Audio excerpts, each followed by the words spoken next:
Afghanistan side से पाकिस्तान के अंदर जो दहशत गर्दी है उसको रोकना पाकिस्तानी रियासत की भी और तमाम इदारों की भी बुनियादी ज़िम्मेदारी है। पाकिस्तान ने 40-50 साल जो अफ़गानिस्तान के लिए खिदमत सर अंजाम दी, उसका फल हमें ये मिल रहा है कि रोज़ाना वहाँ से हमला होता है पाकिस्तानी इलाकों के ऊपर और पाकिस्तानी कौम के बेटों को लहू से नहलाया जाता है। इसको कोई कौम भी दुनिया की बर्दाश्त नहीं कर सकती। हमारे यहाँ एक पॉलिसीज़ के अंदर एक बहुत बड़ी कमज़ोरी रही है। किसी ज़माने में एक स्ट्रेटिजिक डेप्थ का तस्वुर पाकिस्तान में पाया जाता था। जनरल हमीद गुल उसको बहुत नुमाया अंदाज में पेश किया करते थे और उसी राय के अंदर हमने अफ़गानिस्तान की बहुत खिदमत की, अफ़गान महाजरीन को बहुत अच्छे से संभाला। मिलियंस पाकिस्तान में और मिलियंस की हमने खिदमत की। वो इल्ज़ाम देते हैं कि डॉलर मिलते थे अक़वाम मुत्तहिदा से और दुनिया से उन महाजरीन को संभालने के लिए, लेकिन वो मिलते थे 5-7-10 लाख लोगों के संभाले, यहाँ से 50 लाख लोगों को जाता था। तो पाकिस्तान अपने महदूद वसाइल में ये खिदमत करता रहा, लेकिन उसका कभी भी ये नतीजा नहीं निकलना चाहिए था जो आजकल निकला हुआ है। और ये कुछ अनहोनी नहीं है जो पाकिस्तान के साथ हो रही है। अफ़गानिस्तान 47 से लेकर ऑनवर्ड उसका पाकिस्तान के साथ एक मुखासमाना रवैया ही रहा है। उनकी खुफिया एजेंसियाँ भी पाकिस्तान के अंदर माजी में भी बम धमाकों में मुलव्वस रही और माजी करीब की भी जितनी हुकूमतें थीं, कारज़ाई की हों, अशरफ गनी की हों, वो भी पाकिस्तान मुखालिफ ही थीं और उनका झुकाव हमेशा इंडियन गवर्नमेंट की तरफ होता था। तालिबान को पाकिस्तान के बच्चे कहा जाता था। जनरल नसीरुल्लाह बाबर जो थे, उन्होंने किसी ज़माने में जनरल बाबर को कहा जाता है कि उन्होंने ये जो तालिबान थे, इनको पाकिस्तानी मदरसों से बने हुए जो बच्चे थे, पढ़े हुए बच्चे थे, इनको ऑर्गेनाइज़ किया, क्योंकि अफ़गानिस्तान के अंदर जो खाना जंगी थी सोवियत यूनियन टूटने के बाद और वहाँ से रेड आर्मी के विड्रॉल के बाद, उसको ओवरकम करने के लिए उन्होंने ऑर्गेनाइज़ किया इन तालिबान को। तो ये हमारे बच्चे हैं, ये हमारे मुखालिफ नहीं जाएंगे, लेकिन ये हमारे बच्चे भी कभी अपने बच्चे नहीं थे। तो हमारी पॉलिसियाँ जो हैं उनकी गलती का सबसे पहले इतराफ़ करके आइंदा के लिए राह दुरुस्त करनी चाहिए।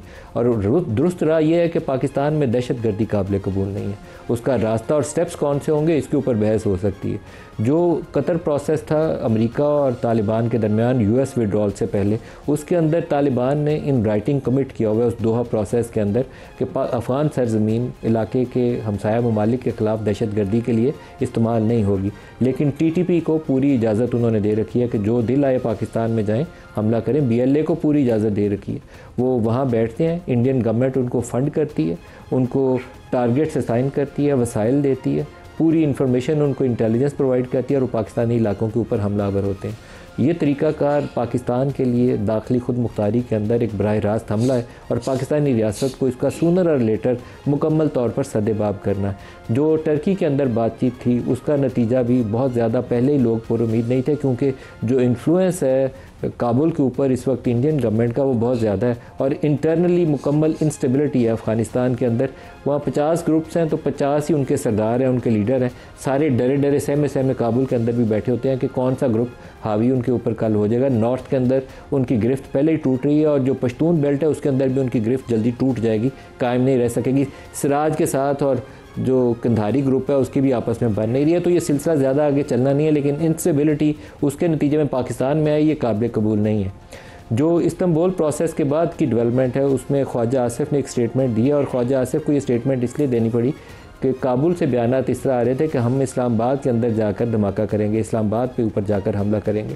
तो ख्वाजा आसिफ का बड़ा धांसू किस्म का डिफेंस मिनिस्टर का स्टेटमेंट है कि तोरा बोरा में ये जो दुम दबा के भागे थे, अगर दोबारा इनको शौक़ है कि तोरा बोरा में क्या हुआ था तो हम करके दिखा सकते हैं। और एक स्टेटमेंट उन्होंने कैमरा के ऊपर भी दिया कि पाकिस्तानी इलाकों के ऊपर अगर हमला हुआ तो अफ़गानिस्तान के अंदर जाकर भी कार्रवाई करनी पड़ी तो वो भी करेंगे।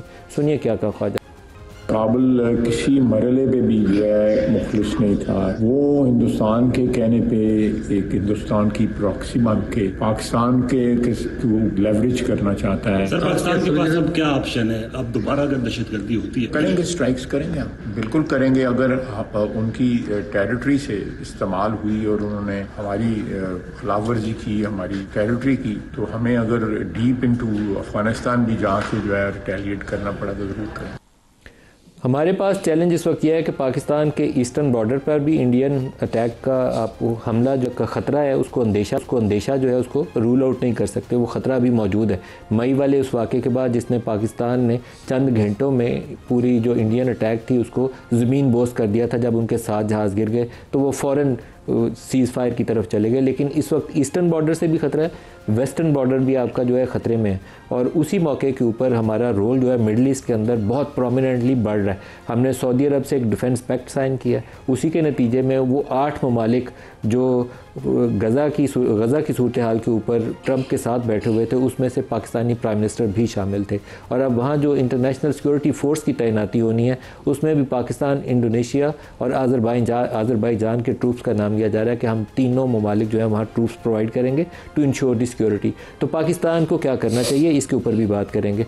US प्रेसिडेंट ट्रंप ने कोई रोज़ाना 55-56 दफ़ा वो ये स्टेटमेंट दे चुके हैं कि पाकिस्तान ने इंडिया के 7 जहाज़ गिराए थे, और फील्ड मार्शल को वो कभी कहते हैं कि मेरे फेवरेट हैं, पसंदीदा हैं, कभी प्राइम मिनिस्टर को कहते हैं इज़ अ ग्रेट लीडर, वो इंडियन प्राइम मिनिस्टर को भी कहते हैं। लेकिन फील्ड मार्शल को जब वो तारीफ़ी लफ्ज़ों में जिक्र करते हैं उसी एक जुमले के अंदर, तो वो इंडिया वालों को काफ़ी तकलीफ़ में गुजरता है वो लम्हा।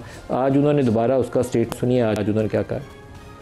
The Prime Minister of Pakistan is a great guy, and the Field Marshal, they have a Field Marshal. You know why he's a Field Marshal? He's a great fighter. He really is. He's a great guy too. तो आज के programme में हम दोनों issues को discuss करेंगे। अफ़गानिस्तान के साथ क्या बनना है और गज़ा में पाकिस्तान की पॉलिसी क्या होनी चाहिए, ट्रूप्स भेजने चाहिए या नहीं भेजने चाहिए। जो जमील साहब, पहले तो अफ़गान इशू से शुरू कर लें। ये इंस्टेबिलिटी जल्दी से सर से टलती नज़र नहीं आती, हमें क्या करना चाहिए? वहाँ तो पहाड़ियाँ हैं और आप जितना मर्जी अटैक करेंगे, अल्टीमेट नुकसान हमारा ही नज़र ज़्यादा आता है। हमें इंगेज मिलिटरीली करना चाहिए। जी हाँ, दुरुस्त है। ये दरअसल तह दर तह पेचीदियाँ बढ़ती जा रही हैं। इसका इदराक है पाकिस्तान को भी, और पाकिस्तान को इस चीज़ का भी इदराक है कि ईस्टर्न बॉर्डर पे हमें क्या ख़तरात हैं। और इस वक्त मोदी सरकार की बल्कि बीजेपी का फ्यूचर स्टेक पे लगा हुआ है कि तिल मिला रहा है कि किसी न किसी तरीके से वो अपनी खोई हुई, जो ट्रंप साहब ने एक मरतबा नहीं, जिस तरह आपने अभी कहा कि 56 मरतबा जिक्र कर चुके हैं, तो उसकी वजह से वोट बैंक और तमाम चीज़ें इंटरनल उनका प्रेशर पड़ गया है। तो एक तरफ तो वो ख़तरा हो गया ईस्टर्न बॉर्डर का। ये जो वेस्टर्न बॉर्डर है हमारे लिए ज़्यादा पेचीदगी पैदा करता है अफ़गानिस्तान के साथ, क्योंकि आपने अभी ख़ुद ही तो फरमाया कि जब हमने 40 साल आबियारी की, 40 साल तक, और मैं उन लोगों में से हूँ जिन्होंने जनरल नसीर बाबर को यहाँ से जाते देखा, अफ़गानिस्तान को वहाँ इंस्टॉल होते हुए, अफ़गानिस्तान के तालिबान को होते हुए देखा, और वो तमाम चीज़ें। तो उससे कहने का मकसद ये है कि पाकिस्तान ने हर लिहाज से, दामे दरहमे सुखने, हर लिहाज से पाकिस्तान ने इनकी मदद की। लेकिन अब ये नहज क्यों पहुँची? इस नहज पर पहुंचने के लिए एक तो अफ़गानिस्तान की अपनी तारीख़ है, लेकिन मैं उनको उनकी तारीख़ का ताना नहीं देना चाहता। लेकिन ये हकीकत है कि जब से पाकिस्तान कायम हुआ, वो उस वक्त से किसी न किसी लिहाज से मुखालफत करते रहे। वो पाकिस्तान की और पाकिस्तान के लिहाज से, कभी नेशनलिज्म के बहाने से, कभी किसी और बहाने से। अब पेचीदगी ज़्यादा इसलिए बढ़ गई है कि पहले तो बैत एक शख्सियत पे किया हुआ TTP ने और TTA ने, अफ़गान तालिबान ने। दूसरा ये है कि कंधे के कंधा साथ मिला के एक कॉमरेडशिप के साथ वो एक तवील अरसे तक लड़ते रहे। तीसरी बात उनकी ये है कि वो एक दूसरे को फाइटर्स प्रोवाइड करते रहे इस तमाम दौरान में। और शुनीद ये है अभी कि TTA भी अभी अपने जंगजू इनको देना उन्होंने शुरू कर दिया, विच इज़ मोर कॉम्प्लिकेटेड। जो पाकिस्तानी इलाकों में हमला हो रहा है TTP का, तो आप कह रहे हैं कि TTA भी उनको फाइटर दे रही है। This is what is now the information pouring in, and which is more disturbing to us. अब ऐसी सूरत में व्हाट आर दी ऑप्शन? हमारे पास ऑप्शन रहते क्या है पाकिस्तान के पास? क्या पाकिस्तान ये दिल से चाहता था कि ये नौबत आए? हरगिज़ नहीं। पाकिस्तान ऐसे मखमसे में फंस गया है कि या तो अपनी शहादतें कराता रहे, जो काबिल कबूल नहीं है। करे। ये काबिल कबूल नहीं है कि तो काबिल कबूल नहीं है। तो इसका मतलब ये हुआ कि अगर इसका निचोड़ निकाला जाए सिर्फ एक शेर में कि हम चाहते हैं मगर शहादतों के ख़िलाफ़, जुल्म के ख़िलाफ़, हम चाहते हैं मगर जुल्म के ख़िलाफ़, अगर जंग लाजमी है तो फिर जंगी सही। ये आपके डिफेंस मिनिस्टर ने आज बात कर दी। उनका अगर तर्जुमा शेर में किया जाए तो वो इस तरह कोई बनता है।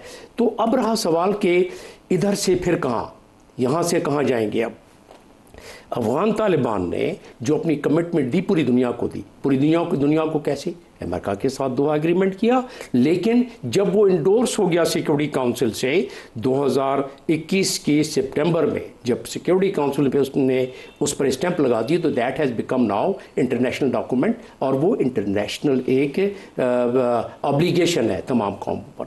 अब पाकिस्तान तो वैसे हकीकत में देखा जाए तो पाकिस्तान ने तो आपने अभी ट्रंप को सुन लिया कि फील्ड मार्शल के बारे में उन्होंने बात की, और पाकिस्तान की ताकत पे तो कोई शक नहीं होना चाहिए, ना अफगान को होना चाहिए, अफगान तालिबान को। लेकिन पाकिस्तान अब एक और प्रेशर हमारे पर आने वाला है कि जो अक़वाम मुत्तहिदा की 3 सिक्योरिटी काउंसिल की जो मॉनिटरिंग टीम है, उसने 3 रिपोर्टें सिक्योरिटी काउंसिल को दी हैं, और तीनों में यही बातें की हैं जो पाकिस्तान उनसे कर रहा है, और पाकिस्तान ने उसका एक एजेंडा बना लिया है। पाकिस्तान कहता है कि जी आप सिर्फ अपनी सरजमीन इस्तेमाल न करने दें, और अफगान सरजमीन के ऊपर इस वक्त तमाम दुनिया जहान के दहशतगर्द ग्रुप मौजूद हैं। वो एक दहशतगर्द ग्रुप का उन्होंने तज्जिया करके मॉनिटरिंग टीम ने बात इधर ही ख़त्म नहीं होती है, बात इससे आगे इस तरह बढ़ती है कि अमेरिकन इंटेलिजेंस ने एक रिपोर्ट मरतब की। उस रिपोर्ट में उन्होंने उन दहशतगर्द तंजीमों का किया, और फिर कहा कि इस पे अमेरिका और वेस्ट में हमला हो सकता है। तो इसका मतलब अफगान तालिबान को पता नहीं इस चीज़ का इदराक है या नहीं है कि ये तो एक इंटरनेशनली लीगल फ्रेमवर्क ऐसा बन गया है। ये यूएस इंटेलिजेंस की आप कह रहे हैं रिपोर्ट है कि अफगान सॉइल से दोबारा वेस्ट या अमेरिका के ऊपर हमला हो सकता है। तो ऐसी सूरत में तो they would like to have a preventive action. तो प्रिवेंटिव एक्शन में पाकिस्तान मेरे अपने ख्याल में नहीं चाहेगा कि कोई और मल्टीलैटरल फोर्स भी आ जाए। पाकिस्तान काफ़ी है अपनी ताकत दिखलाने के लिए, और पाकिस्तान तो रिस्पॉन्ड कर रहा है।